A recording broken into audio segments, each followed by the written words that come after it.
My mom moved up to the loft after her brothers died. At the time, it was as far away as she could get.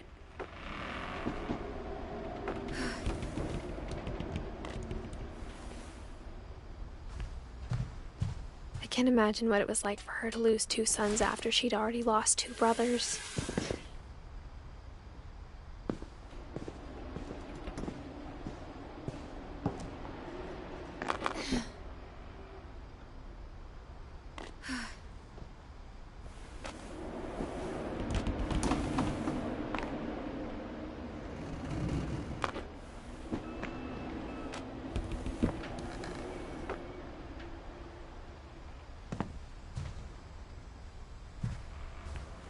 She spent a summer building houses in Calcutta, where she met my dad, Sanjay.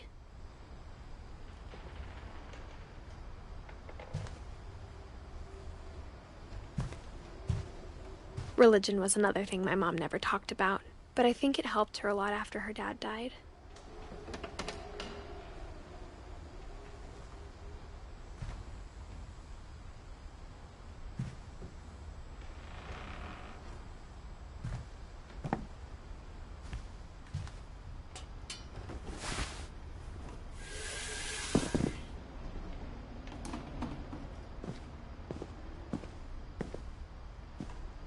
I can't imagine my mom ever writing poetry, and yet...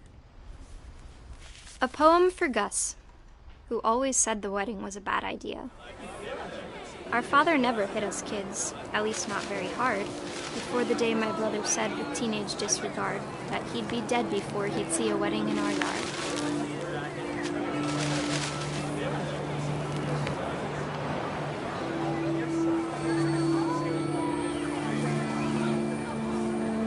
My father made him come, of course, but Gus stood far apart, just flew his kite and bottled up the storm inside his heart.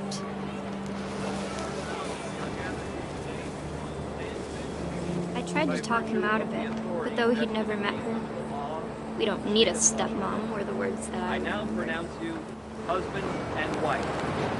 Make this bride.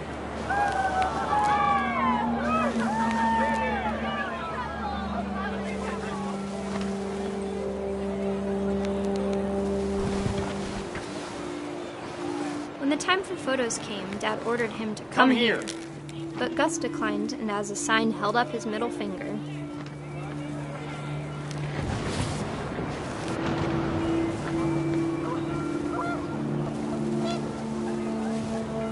The wind picked up, and panicked geese appeared and quickly went. But all the humans did that day was go inside the tent.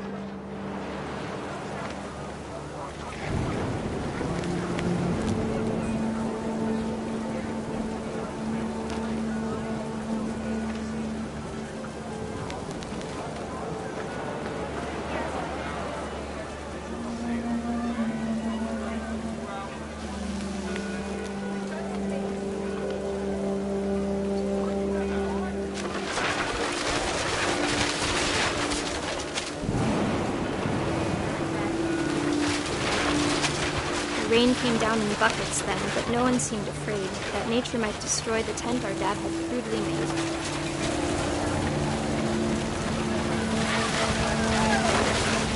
The thunder sounded much too close and full of angry power, but all my father said to this was, "Make the music louder."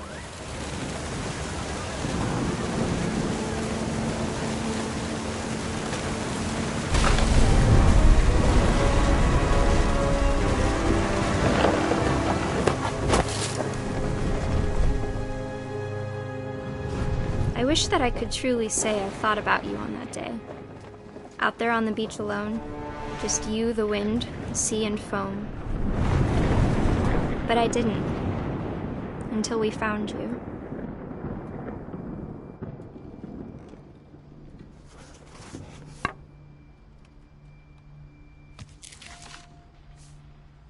She never talked about him, but Mom told me once if I was a boy, they were going to name me Gus.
Sam spent his life shooting photos, but Mom said he got nervous being in front of the camera.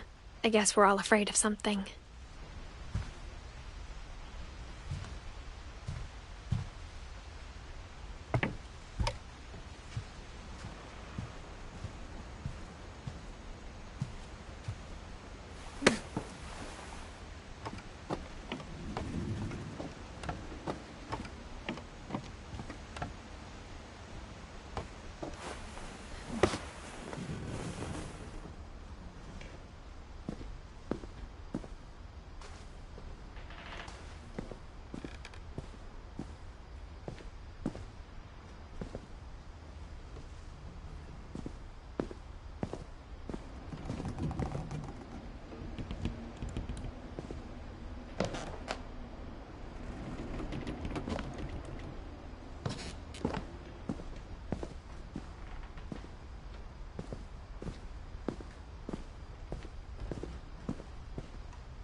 My mom moved to India a week after graduation and got a job teaching English.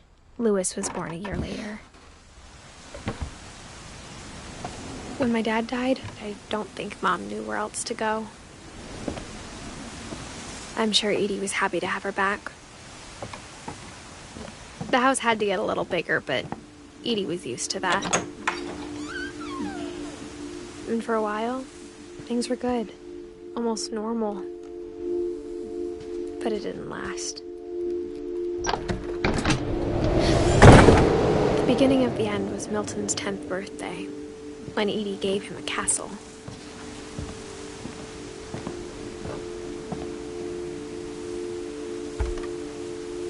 After Milton disappeared, the only thing he left behind was a room full of paintings.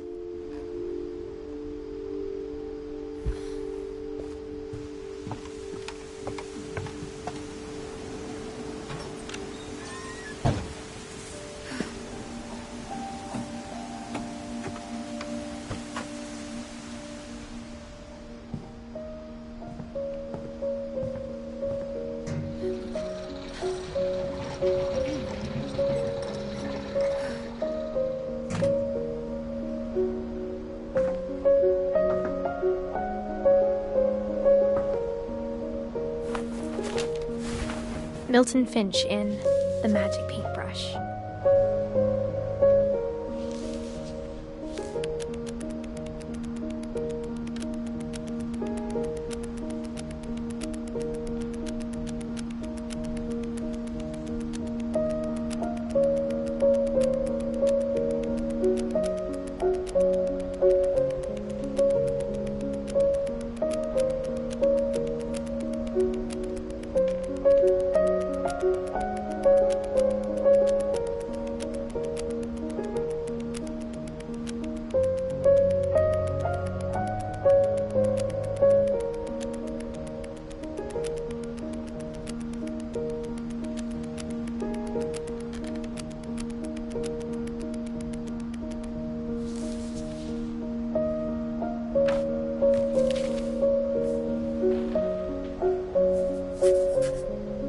I was 4 when Milton disappeared.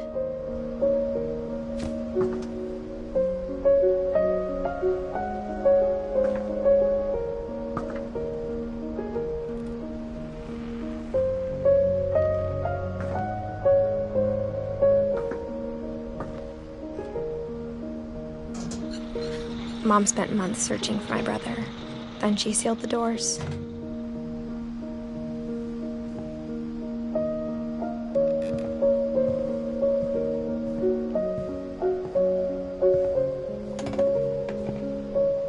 Whatever Milton had found in the house, Mom didn't want it getting out.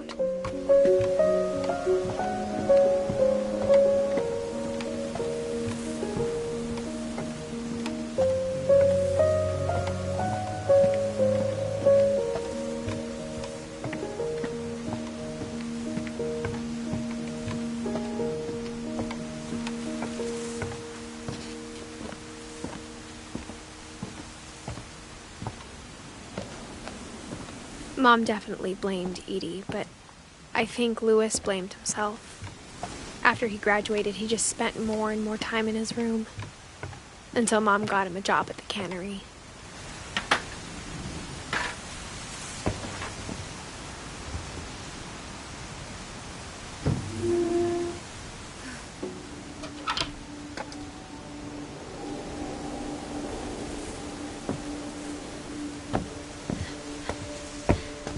Louis's room smelled very, very familiar. That part of him lived on.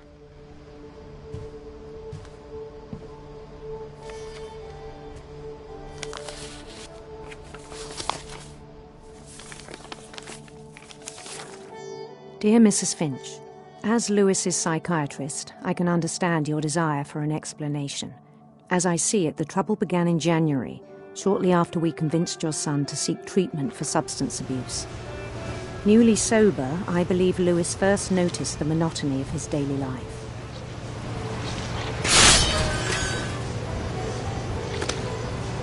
He kept working at the cannery.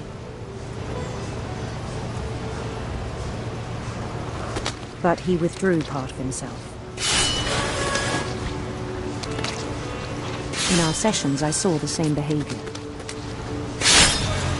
His mind began to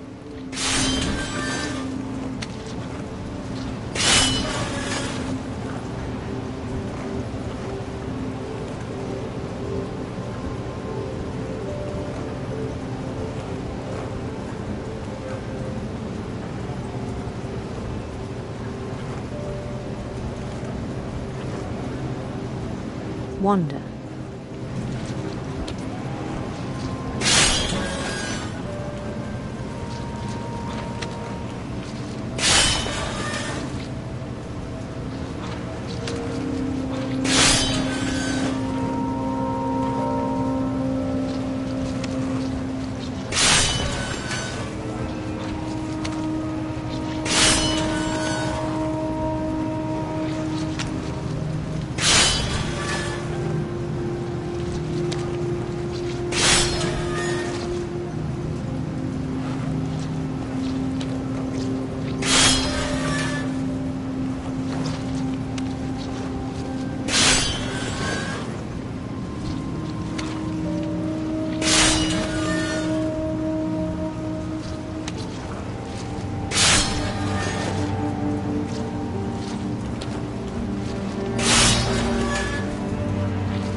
I asked him to describe it. He said he started small, imagining a labyrinth. He'd feel his way about. Then something moved. Bats and toads.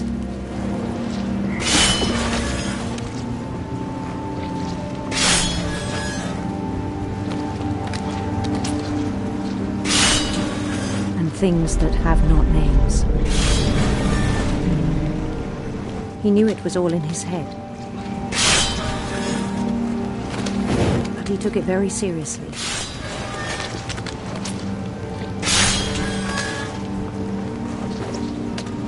I had hoped he'd find himself.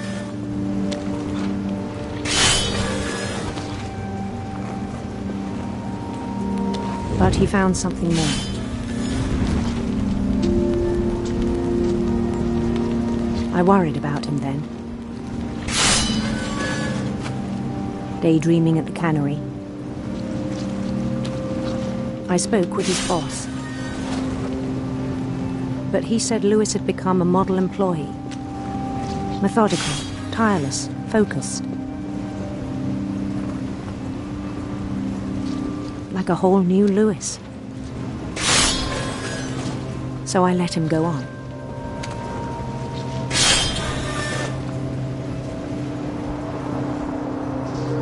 even encouraged him.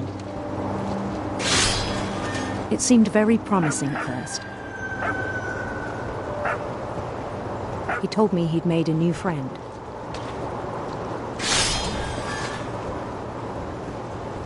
On the edge of a city he named Louis Topia. He built the city up slowly, brick by brick. Then he made musicians.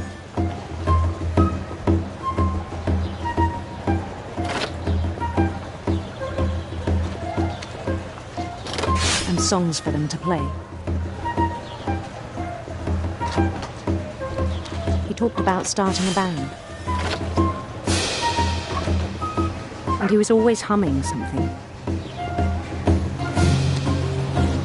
Every day his imagination grew stronger.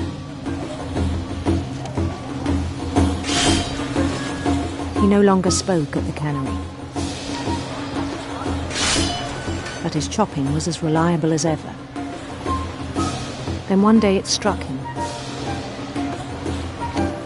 that all the cheering crowds, even the stones under his feet, were all in his imagination. So he could do whatever he wished.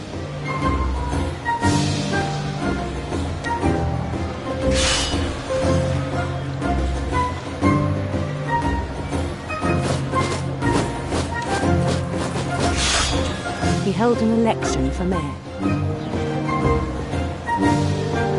And he won. They begged him to stay, but his mind was already wandering. It became a game for him.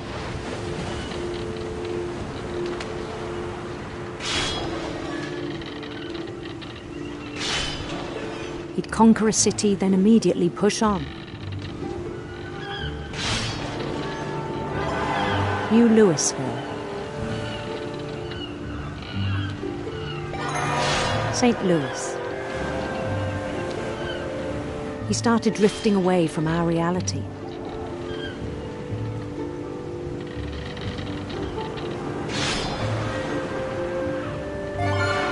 Minneapolis, until one day he forgot to go home from the cannery. Even as his mother pleaded with him, part of Louis kept sailing on.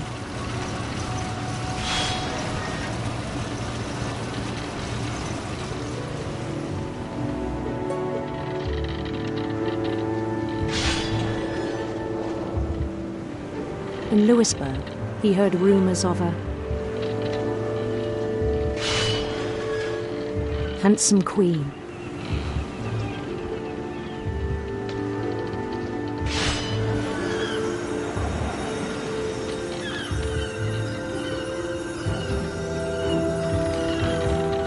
The queen was on her own quest for sinister serpents.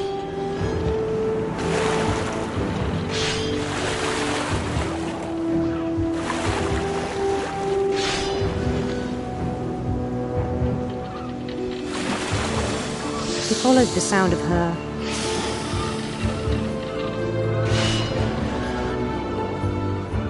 silver harp.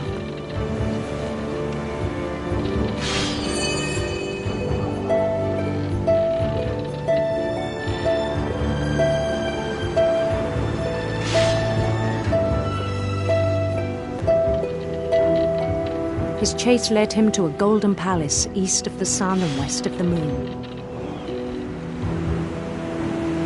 Even then, his logic remained sound.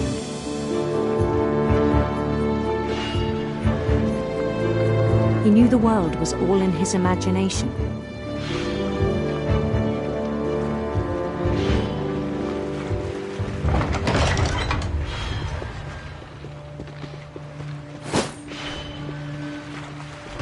But he was so proud of having created it.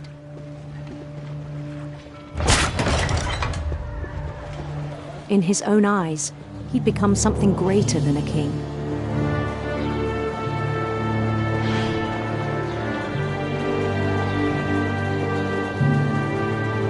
For someone who'd never known success in the real world, I think it was overwhelming. And then it struck him that the real Lewis was not the one chopping salmon, but the one climbing the steps of a golden palace.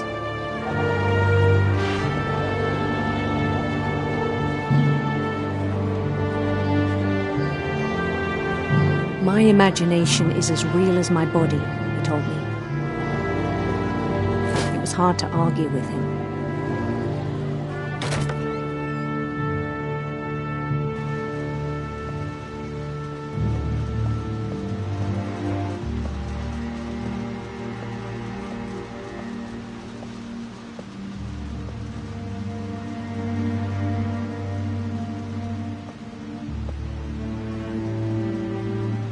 Began to forget the world we know.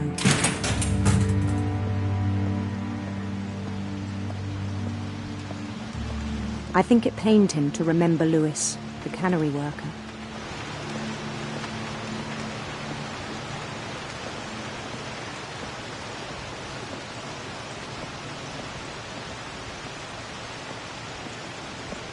He began to despise the man with a royal contempt.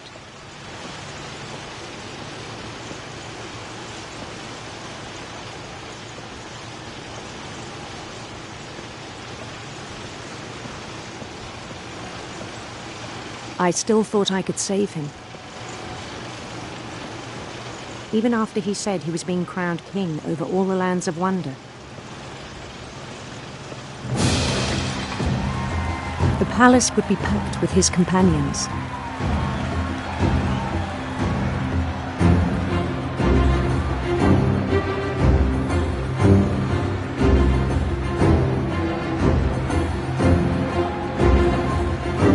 Including the wise Calico who'd insisted on advising him.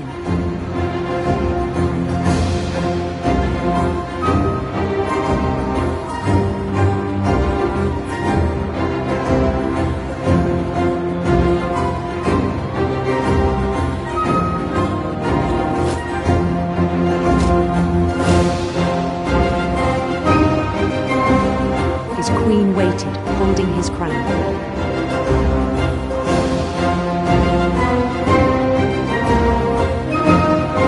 There was only one thing left to do.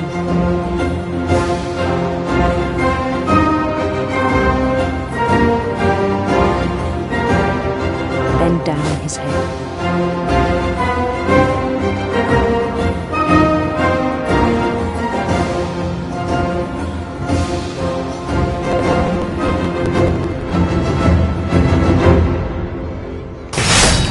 And the rest I think you know.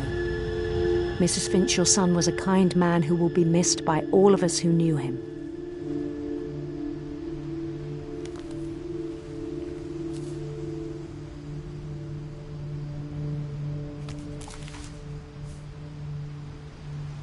My brother was really cool. I wish you could have met him.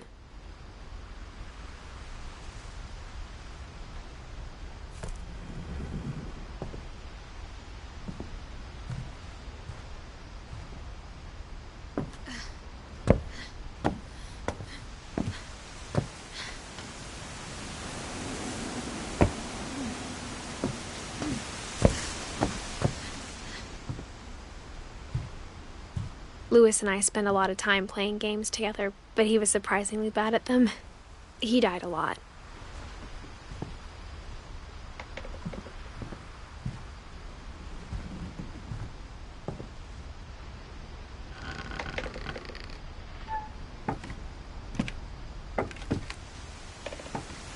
On the way back from Lewis's funeral, my mom told me to start packing. She waited until the day before we left to tell Edie. I'm not sure if she wanted to make it easier or harder.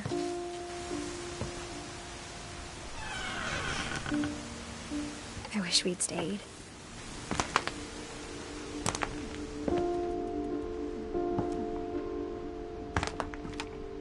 But I understand why we left.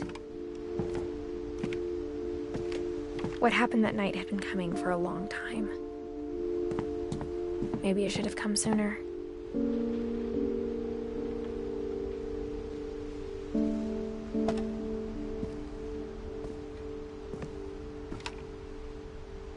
But it had to end one way or another. All that's left now is to tell you about that last night.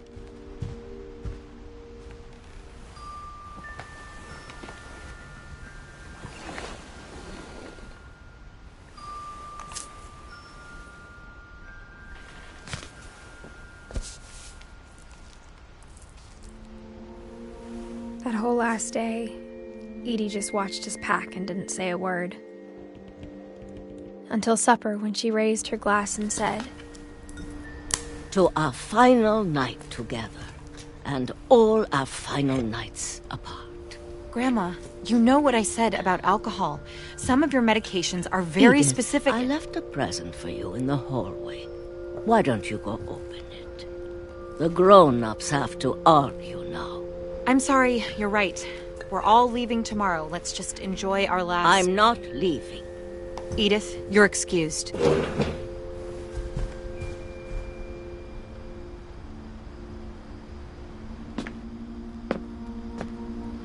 The power had been shut off that morning, but Edie always had plenty of candles. When my mom sealed the library, I don't think she knew about the other entrance. Or that Edie had a key to it.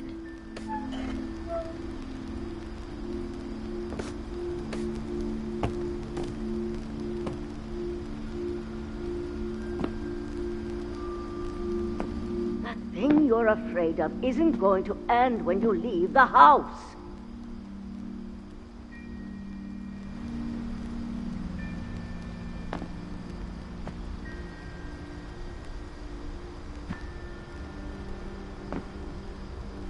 Edith has a right to know these stories. My children are dead because of your stories. I think it's best if Edith and I leave tonight. We'll have the nursing home send a van for you in the morning, okay? Dear Edith, there's so many stories I wish I could tell you, but there's only time for one. This is about what happened on the night you were born. That night, the tide went way, way out. It was the first and last time I ever saw the old house aground. There'd been an earthquake out in the middle of the ocean. They called it the lowest tide in 1,000 years. God, it smelled awful. You know, I've seen that house every day of my life.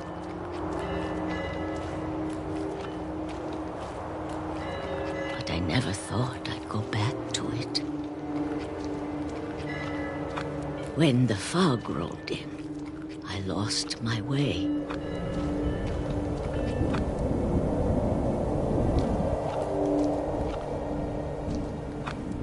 I got turned around.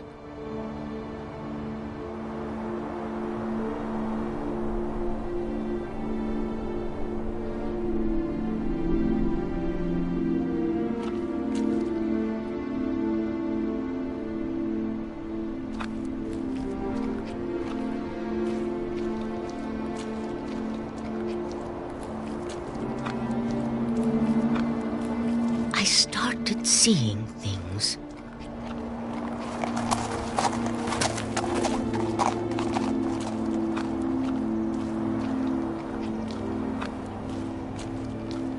Things I'd forgotten had ever existed.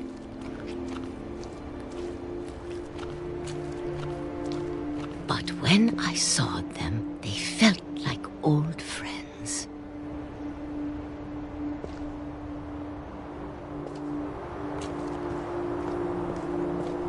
That night, a lot of things came back to me. Or maybe I came back to them.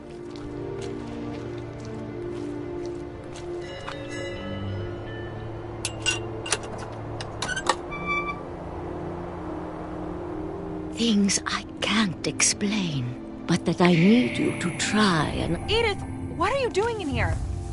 It's mine! Edith! Mom, you're gonna rip it! Let go!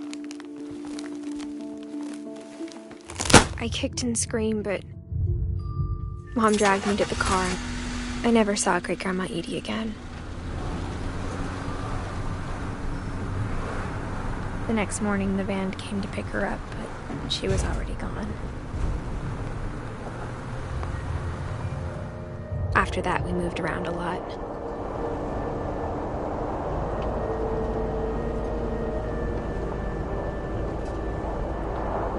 We both tried to make the best of it.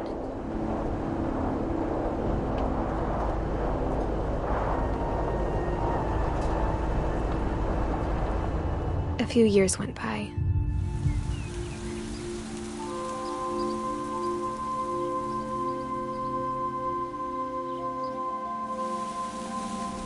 My mom didn't like to talk about it, but she started getting sick a lot. The rest happened pretty quickly. She got better for a while, and then she didn't.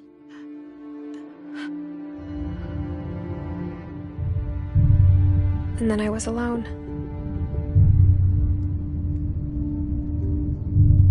The last Finch left alive.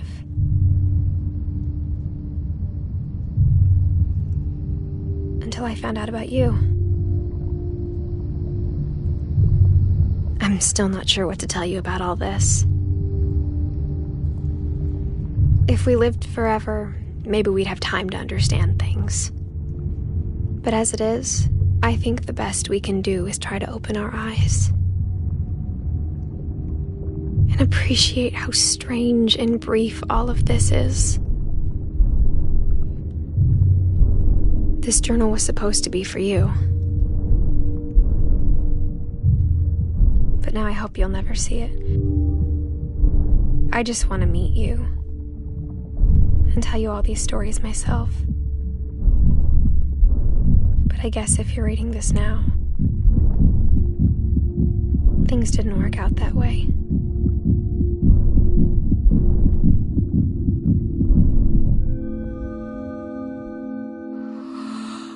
This is where your story begins. I'm sorry I won't be there to see it. It's a lot to ask, but I don't want you to be sad that I'm gone. I want you to be amazed that any of us ever had a chance to be here at all. Good luck.